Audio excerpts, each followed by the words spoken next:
আসসালামু আলাইকুম প্রিয় খামারি বন্ধুগণ, আজ আপনাদের পরিচয় করাই দেব যাদের ব্ল্যাক বেঙ্গল ছাগল, বিভিন্ন জাতের কোরাস ছাগল লালন পালন করছেন। এই ছাগলগুলো হিটে আসলে কৃত্রিম প্রজনন অনেকেই করে থাকেন, আবার অনেকেই সরাসরি পাঠা দিয়ে প্রজনন করে থাকেন।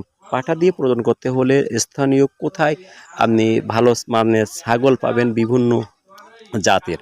আজ আমরা দেখাচ্ছি ধুলিয়াপুর হাই স্কুল অর্থাৎ কালীগঞ্জ উপজেলা, সাতক্ষীরা জেলা, ধলবাড়ি ইউনিয়ন, ধুলিয়াপুর হাই স্কুলের একেবারে পশ্চিম সাইডে তপন সরকারের এই খামারটি। এখানে ব্ল্যাক বেঙ্গল ছাগল আছে, যমুনাপাড়ি আছে, হরিয়ানা, তোতাপুরি, বিভিন্ন প্রজাতির পাঠা উনি সংগ্রহ ও সংরক্ষণ করে থাকেন এবং অত্র এলাকার ছাগল প্রেমিক খামারিদের যে কৃত্রিম প্রজননের পাশাপাশি যারা লোকাল প্রজননে উৎসাহী তাদের জন্য এই সার্ভিসটা দিয়ে থাকেন।